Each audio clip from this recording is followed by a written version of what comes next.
ഈ insta page 18 വയസ്സിന് ശേഷമായിരിക്കണം അത് ഉപയോഗിക്കേണ്ടത് എന്നൊക്കെയുള്ള നിയന്ത്രണങ്ങളുണ്ട്. അതെല്ലായിടത്തുമുണ്ട്, അത് ശരിയാണ്. പക്ഷേ ഇത് ഒരു സാമാന്യ ബുദ്ധി കൊണ്ട് മനസ്സിലാക്കാവുന്ന കാര്യമാണ്. ഇത് ഈ സിയാൻ്റെ പേജ് ആയിരിക്കില്ല.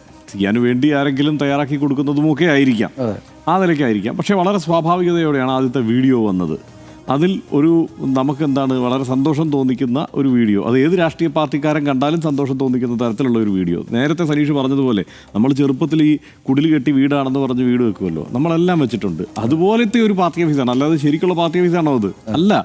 അവൻ വീട് കെട്ടുന്നതിന് പോലെ ഒരു പാർട്ടി ഓഫീസ് കെട്ടി. നമ്മൾ തൊട്ട് മുമ്പ് ഒരു ലോകകപ്പ് കഴിഞ്ഞു. ആ ലോകകപ്പ് കാലത്ത് എത്ര പേരാണ് ഓരോ ക്ലബിൻ്റെ ഫാൻസായിട്ട് അവതരിച്ചത്? കുട്ടികൾ അവരുടെ ഈ ക്ലബിന് വേണ്ടിയിട്ടുള്ള അവരുടെ എന്താണ്, ക്ലബിനല്ല ടീമുകൾക്ക് വേണ്ടിയിട്ടുള്ള അവരുടെ ഒരു ആവേശവും അവർ അതിനുവേണ്ടി വാദിക്കുന്നതുമൊക്കെ ഇതുപോലെ നമ്മൾ ഇൻസ്റ്റയിലൊക്കെ ധാരാളം കണ്ടതല്ലേ.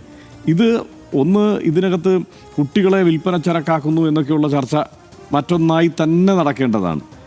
പക്ഷേ ഇത് ഈ ലോകത്ത് സംഭവിക്കാനേ പാടില്ലാത്ത ഒന്നാണ് എന്ന് നമുക്ക് പറയാൻ പറ്റുമോ? നേരത്തെ പറഞ്ഞതുപോലെ നമ്മളൊക്കെ ചെറുപ്പത്തിൽ ഇത് ഇൻസ്റ്റാഗ്രാമോ ഫേസ്ബുക്കോ ഒന്നും ഇല്ലാത്ത കാലത്ത് എന്തിനാണ് ഫോട്ടോ എടുത്ത് സൂക്ഷിച്ചത്? എന്തിനാണത് പത്രത്തിൽ കൊടുത്തത്? ചാനലുകളിൽ വരാൻ വേണ്ടിയിട്ട് കഷ്ടപ്പെട്ടത് എങ്ങനെയാണ്? അതിനുശേഷം ഇപ്പോൾ ഇൻസ്റ്റാഗ്രാം വന്നു. അതിനപ്പുറത്തുള്ള ഒരു ചിന്തയൊന്നും ഇവർക്കുണ്ടാവില്ലല്ലോ, ഈ പേരൻസിനുണ്ടാവില്ല. അത് സ്വാഭാവികമായിട്ടും അത് ആ നിലയ്ക്ക് ചെയ്യും. അപ്പോൾ അതിലൊരു ഉപദേശം കൊടുത്തേക്കാമോ നീ മാന്യന് തോന്നിയതാണെങ്കിൽ, ഇങ്ങനെയാണോ പറയേണ്ടത്?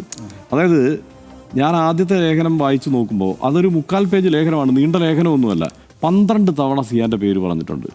ആ സിയാൻ്റെ പേരിനൊപ്പം അടുക്കി കെട്ടി പറയുന്നത് ഇത്തരം ഒരു ദുഷ്ടബുദ്ധിക്ക് മാത്രം എഴുതി വെക്കാൻ പറ്റുന്ന വാക്കുകളുമാണ്. അതിനെ ചേർത്ത് വച്ചിരിക്കുന്നത് അത്തരം സംഗതികളിലൂടെയാണ്. അപ്പോൾ ഞാൻ വിചാരിച്ചു രണ്ടാമത് വിശദീകരണം വന്നിട്ടുണ്ട്, ന്യായീകരിച്ചുകൊണ്ട് വിശദീകരണം വീണ്ടും വന്നിട്ടുണ്ട് എന്ന് പറഞ്ഞിട്ട് വാർത്ത പോകുന്നത് കണ്ടപ്പോഴാണ് ഞാൻ പോയി രസാലയിൽ പോയി വീണ്ടും നോക്കിയത് എന്താണ് ഇനിയിപ്പം ന്യായീകരണം എന്ന്. നോക്കുമ്പോൾ എന്താണെന്നറിയാമോ? അതായത് മുഹമ്മദ് സിയാം ബാലസംഘത്തിൽ പ്രവർത്തിക്കുന്നതിനെ അല്ല വിമർശിച്ചിരിക്കുന്നത്, സോഷ്യൽ മീഡിയയിൽ ഇതിങ്ങനെ പ്രദർശിപ്പിക്കുന്നതിനെയാണ് വിമർശിച്ചിരിക്കുന്നതെന്നൊക്കെ പറഞ്ഞു വന്നിട്ട് സഖാക്കളെ നിങ്ങൾ കരുവാറ്റയിലേക്ക് നോക്കാൻ. കരുവാറ്റയിൽ എന്താ സംഭവിച്ചത്? കുട്ടിയെ കൊന്നു. കരുവാറ്റയിൽ ഒരു മുത്തച്ഛനെ കൊന്നതുമായി ബന്ധപ്പെട്ട് പല വാദങ്ങളും പല വാർത്തകളും അതിൻ്റെ പിന്നിലുണ്ട്. പോലീസ് തന്നെ ചില കാര്യങ്ങൾ പറഞ്ഞിട്ടുണ്ട്. എന്തായാലും അത്തരം ഒരു സംഭവത്തിലേക്ക് ഈ കുട്ടിയെ കൊണ്ട് ചേർത്ത് വെച്ചിരിക്കുകയാണ്. എന്ത് കാര്യമാണ്? കടലും കടലാടിയും തമ്മിലുള്ള ബന്ധം ഈ വിഷയത്തിലുണ്ടോ? ഈ നിലയ്ക്ക് ഇത്തരം ഒരു വിഷയത്തിൽ തന്നെ കൊണ്ടുവയ്ക്കാവുന്നതാണോ?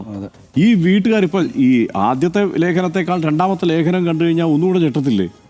ആ മട്ടിൽ ആ വീട്ടുകാർ മാത്രമല്ല, ഈ വല്ലാത്ത സമ്മർദ്ദത്തിലേക്ക് അവരെ പലതരത്തിൽ കൊണ്ടുചെന്ന് എത്തിക്കാൻ വേണ്ടിയിട്ടുള്ള ബോധപൂർവമായ ഒരു ശ്രമം നടത്തുന്ന ഏതോ ദുഷ്ടനാണ് ഇത് എഴുതിയത്. കാരണം ഇതൊരു SSFകാരൻ എഴുതിയായിട്ട് ഞാൻ കരുതുന്നില്ല.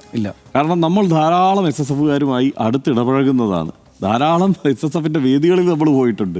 പലപ്പോഴും അവരുമായി അസോസിയേറ്റ് ചെയ്യാവുന്ന എല്ലാ മേഖലകളിലും നമ്മൾ അസോസിയേറ്റ് ചെയ്തിട്ടുണ്ട്. നമ്മൾ ആ രീതിയിലെല്ലാം സഹകരിച്ചിട്ടുണ്ട്, എതിർക്കേണ്ടതൊക്കെ എതിർത്തിട്ടുണ്ട്. പക്ഷേ ഇവിടെ ഇതെന്താണ്? ഇതെന്തായാലും അവരിൽ ആരെങ്കിലും ഒരാൾ എഴുതിയ ലേഖനമായി കരുതുന്നേയില്ല. ഇത് ഏതോ മറ്റൊരാൾ ഈ വ്യാജനാമത്തിൽ എഴുതിയിരിക്കുന്ന ഒരു ലേഖനമായി മാത്രമേ ഞാൻ കാണുന്നുള്ളൂ. അയാൾക്ക് SSFിനെ തന്നെ തിരിച്ചറിയാൻ പറ്റിയിട്ടില്ല എന്നാണ് ഞാൻ കരുതുന്നത്. കാരണം നമ്മൾ സനീഷ് അവരുടെ എന്താണ് പുസ്തകോത്സവവും കലോത്സവവും ഒക്കെ നടക്കുമ്പോൾ നമ്മളവിടെ പോകാറുള്ളതല്ലേ പലപ്പോഴും. അപ്പോൾ അങ്ങനെയുള്ള ഒരു സാഹിത്യോത്സവത്തിന്റെ അവാർഡ് TTC കുമാറിനായിരുന്നു ഓർക്കണം. എന്തുമാത്രം ഗൗരവത്തിൽ രാഷ്ട്രീയവും സാഹിത്യവും ചർച്ച ചെയ്യുന്ന ആളുകളാണ് ഈ SSFിന്റെ ആളുകളെന്നും കൂടെ ആലോചിച്ചു.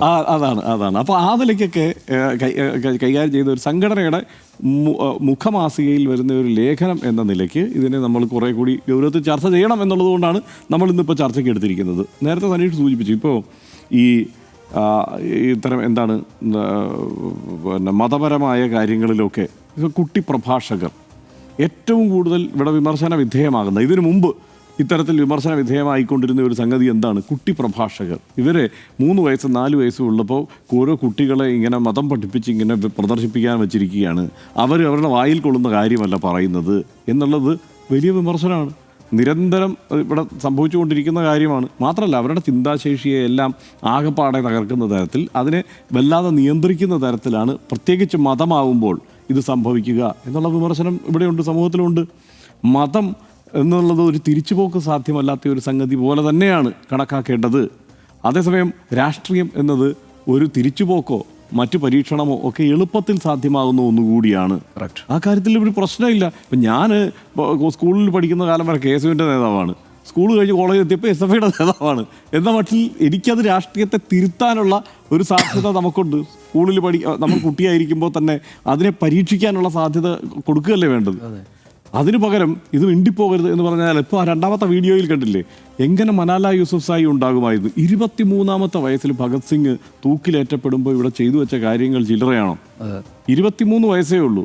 അപ്പോൾ ആ കാലത്തിന് മുമ്പ് 23 വയസ്സിൽ ചെയ്ത് തീർത്തു. അതിനുശേഷം ജയിലിലും കിടന്നു. അതിനുശേഷമാണ് തൂക്കിക്കൊല്ലുന്നത്.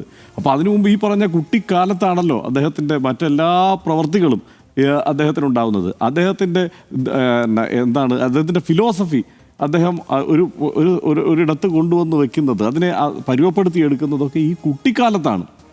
അപ്പോൾ അതിനെ നമ്മൾ കണ്ടില്ല എന്ന് നടിക്കാൻ പറ്റുമോ? നമ്മളെല്ലാം ഈ മതപുരാണങ്ങളിലേക്ക് തന്നെ പോയാൽ എത്ര കുട്ടികളെ നമുക്ക് അങ്ങനെ കണ്ടെത്താൻ പറ്റും?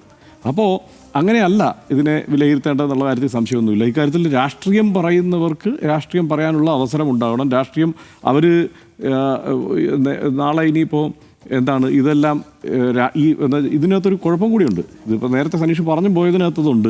അതായത് ഇനിയിപ്പോൾ വളരെ പെട്ടെന്ന് ഇവരെ കൊണ്ട് നിരന്തരം അങ്ങ് രാഷ്ട്രീയം പറയിക്കാനുള്ള സമ്മർദ്ദം കൊടുത്താലും ശരിയല്ല. അതും ശരിയല്ല. അക്കാര്യത്തിൽ സംശയമൊന്നുമില്ല. ഇവരെ നിരന്തരം രാഷ്ട്രീയമൊക്കെ പറഞ്ഞ് ഇവരെ നിരന്തരം ഇങ്ങനെ അവതരിപ്പിക്കാൻ പ്രദർശന വസ്തുക്കളാക്കുന്നതിനോടും എനിക്ക് വിയോജിപ്പാണ്. പക്ഷേ ഇതിൻ്റെ ആദ്യത്തെ സ്വാഭാവികതയിൽ നമുക്ക് മുന്നിൽ നമ്മൾ കണ്ട സിയാനും കൂട്ടുകാരും അതൊരു ഗംഭീര കാഴ്ച തന്നെയാണ്. പിന്നെ ഈ ബാലസംഘം എന്നൊക്കെ പറയുന്ന പരിപാടി എല്ലാ സംഘടനകൾക്കുമുണ്ട്, സകല മതസംഘടനകൾക്കുമുണ്ട്, സകല ജാതി സംഘടനകൾക്കുമുണ്ട്, എല്ലാ രാഷ്ട്രീയ പാർട്ടികൾക്കുമുണ്ട് അത്തരത്തിൽ കുട്ടികളുടെ സംഘടനകൾ. അപ്പോൾ ആ സംഘടനയിലേക്ക് പ്രസിഡൻറ്റും ഉണ്ട്, സെക്രട്ടറി ഉണ്ട്, വൈസ് പ്രസിഡൻറ്റും ഉണ്ട്, ജോയിൻറ്റ് സെക്രട്ടറി ഉണ്ട്, ഇതെല്ലാം ഉണ്ട്. ഇതൊക്കെ തന്നെയല്ലേ അവർ പറഞ്ഞുള്ളൂ, അല്ല വേറെ എന്തെങ്കിലും അവർ പറഞ്ഞോ? ഞാൻ ബാലസംഘത്തിന്റെ പ്രസിഡന്റ്, ഇവൻ വൈസ് പ്രസിഡന്റ്, അത് ഞങ്ങളുടെ പാർട്ടി ഓഫീസ്, പറഞ്ഞത് സഹിക്കാൻ പറ്റുന്നില്ല. നമ്മുടെ ഏറ്റവും പ്രധാനപ്പെട്ട പത്രമായിട്ടുള്ള മലയാള മനോരമയിലെ പ്രധാനപ്പെട്ട സമയത്ത് അവരുടെ ബാലജനസഖ്യത്തിന്റെ പ്രസിഡന്റിനെ സെക്രട്ടറിനെ കാണിക്കില്ലേ? അതെ. ആ ബാലജനസഖ്യത്തിൽ നിന്ന് കേരളത്തിലെ ഇടതുപക്ഷത്തേക്കും വലതുപക്ഷത്തേക്കും നേതാക്കൾ വന്നിട്ടുണ്ട്. ആർ.എൻ. രാജേന്ദ്രൻ ബാലജനസഖ്യത്തിലൂടെ വന്നതാണ്. ഉമ്മൻചാണ്ടി അടക്കമുള്ള ആൾ വന്നതാണ്.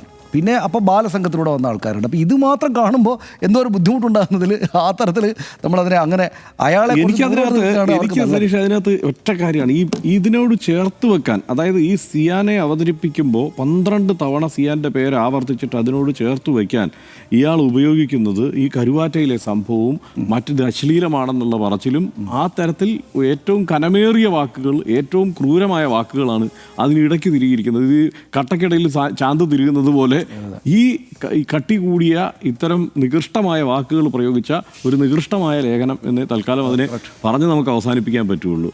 മുഹമ്മദ് സിയാന്റെ ഭാഷണത്തിൽ നിറയുന്ന അകാല മുതിർച്ച പരിഹരിക്കപ്പെടേണ്ട വൈകല്യമാണെന്നാണ് റിസാലയിലെ ലേഖനത്തിൽ വിമർശിക്കുന്നത്.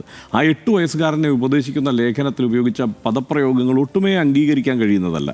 വൈകല്യം, അശ്ലീലം, വിൽക്കാൻ വെച്ചത് തുടങ്ങിയ പദങ്ങളാണ് 8 വയസ്സുകാരനെ തിരുത്താൻ റിസാല എന്ന മാസിക ഉപയോഗിച്ചിട്ടുള്ളത്. അല്ലെങ്കിൽ റിസാല എന്ന മാസികയെ അത് എഴുതിയയാൾ പ്രയോജനപ്പെടുത്തിയിട്ടുള്ളത്. വിമർശനങ്ങൾ ഉയർന്നിട്ടും ലേഖനത്തെ ന്യായീകരിക്കുകയാണ് റിസാല അധികൃതർ വീണ്ടും ചെയ്യുന്നത്. പ്രേക്ഷകർക്ക് രസിക്കാൻ, രാഷ്ട്രീയത്തിന് ആളെ കൂട്ടാൻ സിയാനെ ഉപയോഗിക്കുകയാണെന്നാണ് റിസാലയുടെ മറ്റൊരു വിമർശനം. AP വിഭാഗത്തിൻ്റെ സുന്നി ബാലസംഘവും സുന്നി സ്റ്റുഡൻസ് ഫെഡറേഷനും എല്ലാം പ്രവർത്തിക്കുന്ന അതേ സ്ഥലത്താണ് CPIM നേതൃത്വത്തിലുള്ള ബാലസംഘത്തിനായി മുഹമ്മദ് സിയാൻ സംസാരിക്കുന്നത് എന്നുകൂടി ഓർക്കണം. അവനവന് ഇഷ്ടമുള്ള രാഷ്ട്രീയത്തോടൊപ്പം ചേർന്ന് നിൽക്കട്ടെ എന്ന് കരുതിയാൽ പോരെ? അവൻ്റെ മാതാപിതാക്കളാണ് ആ ഇൻസ്റ്റാഗ്രാം അക്കൗണ്ട് നിയന്ത്രിക്കുന്നതെന്ന് ആ പ്രൊഫൈലിൽ നിന്ന് തന്നെ വ്യക്തവുമാണ്. മലാല യൂസഫ്സായിയെയും ഭഗത് സിംഗിനെയും എല്ലാം പുത്തൻ തലമുറ അഡ്രസ്സ് ചെയ്യുന്നുണ്ടെങ്കിൽ അതിനെ പ്രോത്സാഹിപ്പിക്കുകയല്ലേ നമ്മൾ ചെയ്യേണ്ടത്? രാഷ്ട്രീയവാദികളെ അല്ലല്ലോ, രാഷ്ട്രീയം പറഞ്ഞല്ലേ ഇവിടെ ഒരു പുത്തൻ തലമുറ വരുന്നത്. അത് നമുക്കെല്ലാം അഭിമാനം പകരുന്ന കാര്യം തന്നെയല്ലേ? അങ്ങനെ തന്നെയാണ് ചിന്തിക്കേണ്ടത്.